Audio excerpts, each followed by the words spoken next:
What my English learning journey was like as a Brazilian. Hi, I'm Ana Laura, or Páginas Agridoces in every social media. I am on TikTok, YouTube, as you can see, and Instagram. People often ask me about my learning process, how it went for me, and some people congratulate me for my accent, for the way I talk, how natural I sound. And it's not for nothing. It's not a coincidence. I've been obsessed and really passionate about the language ever since I was a child. You already know that cliche sentence, that cliche thing that people always say.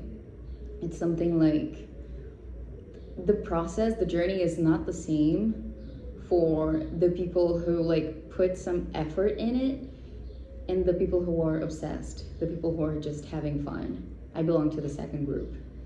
So throughout my life, it's always been like that. I have never, well, after I started working, of course, it had become more aware. I had to acknowledge the fact that I was putting an effort into it, that I was actually studying and doing something to achieve a certain goal. But before that, before I became an adult, it's always been a part of me. So I think I can't remember it quite well, but when I was a child, I remember being obsessed with Justin Bieber. It was just a phase, not anymore. It doesn't happen anymore, okay? It's not a thing for me. But I think when he was shown to the world, it was 2009. I was a kid. I was 6 at the time. And I saw him and I was like, he's a cute guy. And I thought he was cute. I really enjoyed his music. And I would take the lyrics to his songs and I would translate them sentence by sentence on Google Translator. And I don't know why, I don't know how, but little me kind of acknowledged the fact that if I searched for the entire lyrics translated, it would not be the same. So I was like, okay, I want to know step by step, word by word. I want to know what it means. So I did that, and it came to a point where I would just try to make my own music. I would write the lyrics and translate it to make it an English song, and I would try to sing it in my head, and I had a lot of fun throughout that process. And when it comes to my accent, I'm very, I can't even find a word for that, but I take it very seriously. I take my accents very seriously. So when I feel like I'm not speaking well enough, when I'm not satisfied with what I hear coming out of my mouth, I'm not at peace.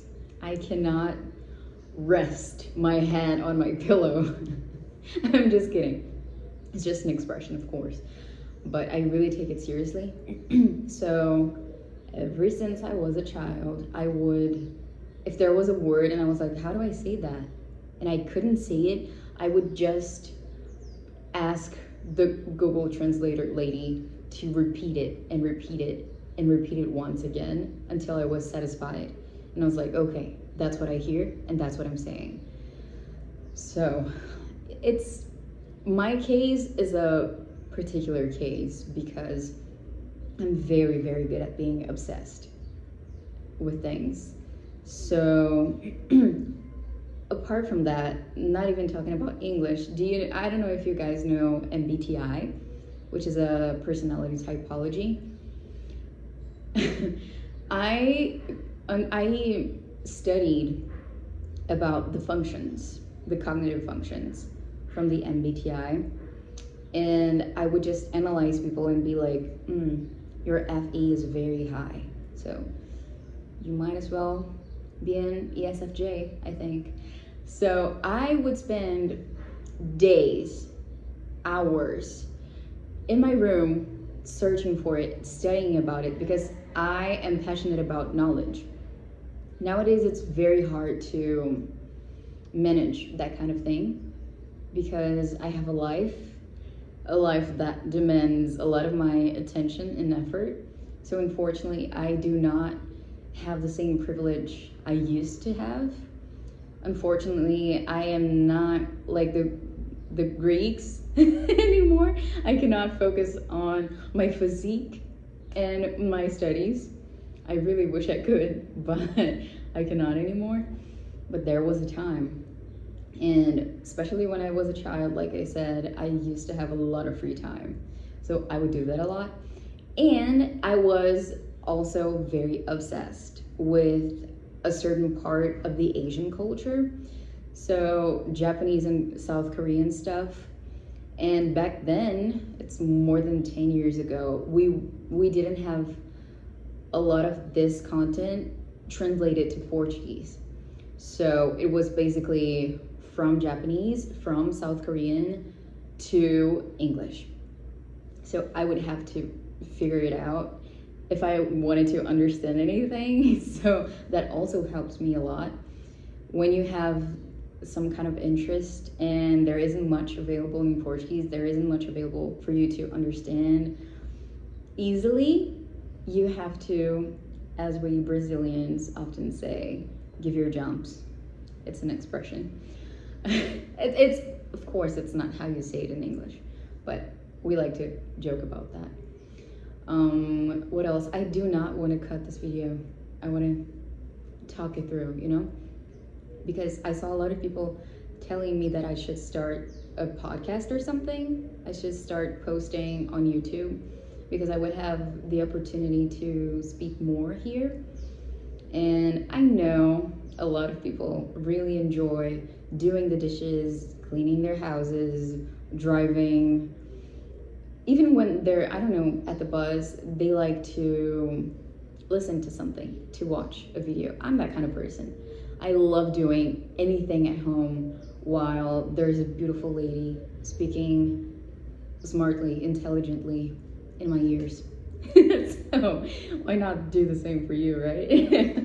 I'm just kidding. Or not. Maybe not. So I thought I would start explaining to you what it was like for me, because it's a journey I really fell in love with, and I wish more people could have that kind of experience. So the question you might be asking yourself right now, didn't you ever go to a school, take a course for English? And I would lie if I said that I didn't, but actually I can't say I did. Because when I was 7 or 8, I can't remember it well, my mother put me, I was in an English school, but it didn't last. It was about 3 or 4 months that I've studied there.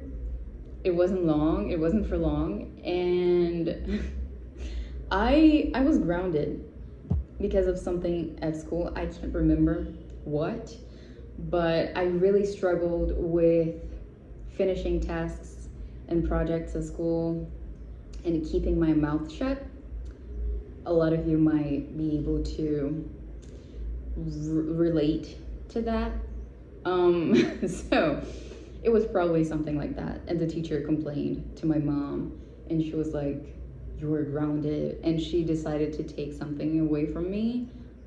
And it was the English course because I really enjoyed it, because I liked the language, and because it was fun, because I had my friends, and there was this dollar thing, like you behave, you get $1, and with that dollar you can buy something from the school, like bubblegum or something.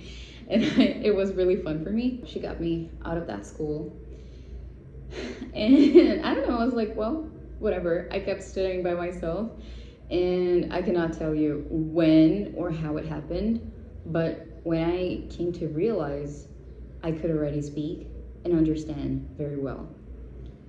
I do not know when it happened, but there, like some years later, my mom was like, she noticed that I really liked the language. I really enjoyed studying it, and she was like, "Do you want me to put you in another school for you to learn?" And I was like, "Nah, I don't know. I'm not a big fan of the idea."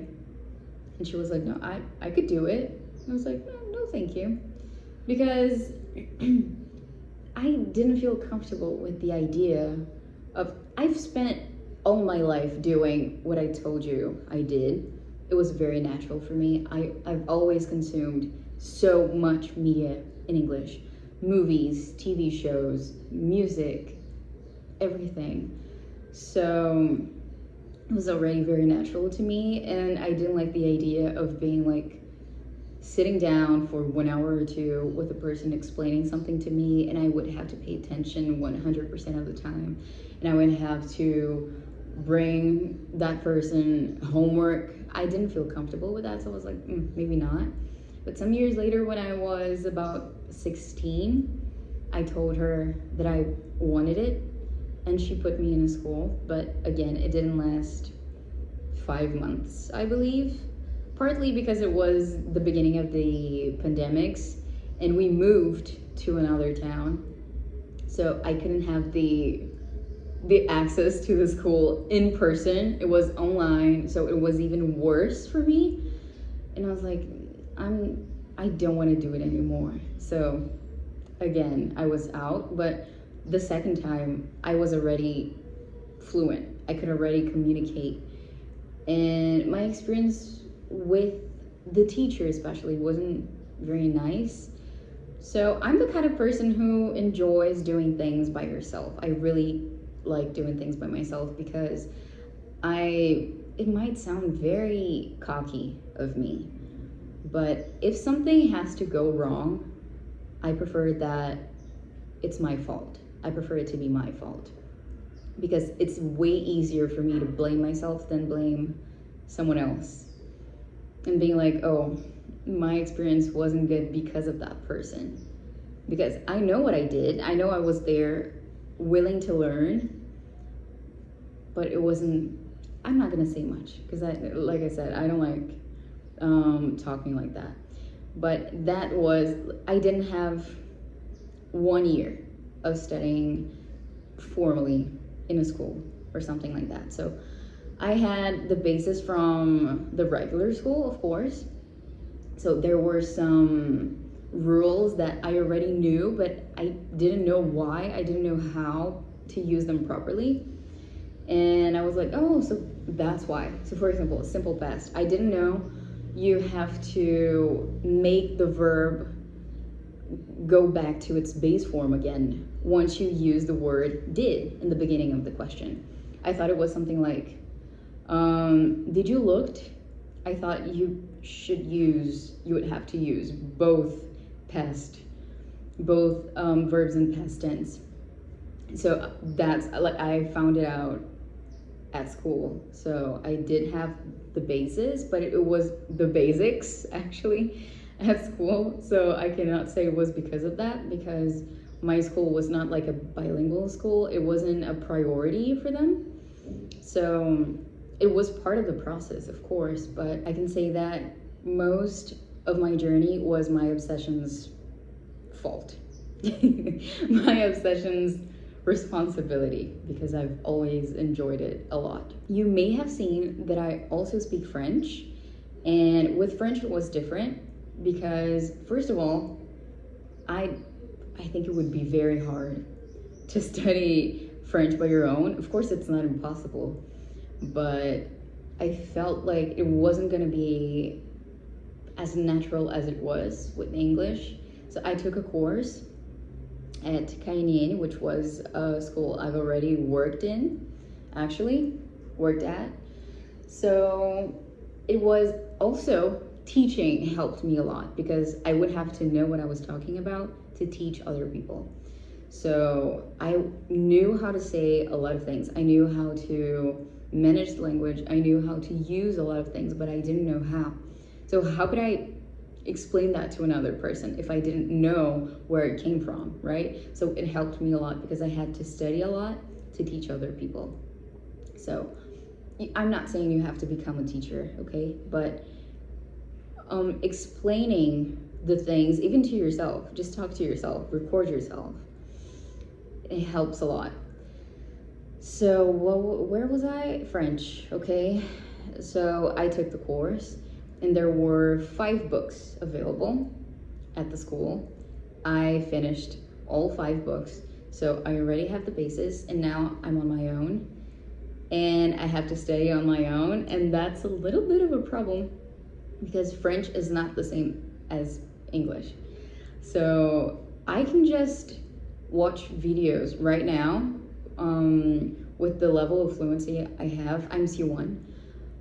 It's perfectly possible for me to study while watching a video or listening to a podcast, because even though I don't know what a certain thing means, I can understand by context, and I'm like, oh, that's how they use it. So now I'm focusing on how to sound more natural, how to sound more like a native, to get closer to the C2 level, you know? It's not the basis anymore. There is no tense I should study, there's no grammar structure I should study, because I've seen it all.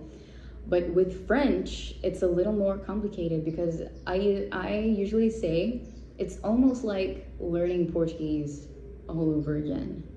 But that time, there aren't a lot of people speaking French around me, and I'm older, so the process gets a little tougher. But I'm really enjoying it. So I think that's it for today. If you want to know about anything specific, or if you want some tips, because I'm a teacher now, so I can help you with that. And if you want some tips, if you want to know anything, please let me know in the comments. I would love to talk about it, because I love speaking English, especially. I don't know. For me, I think it's better when I speak English than when I speak Portuguese, because I speak Portuguese every day, all the time. And I don't have the same opportunity to speak English. Oh, but you're a teacher, I know, but it's not the same thing. So I really enjoyed making this video, and I hope you enjoyed it, oh God, as well. Once again, thank you for staying till the end. See you.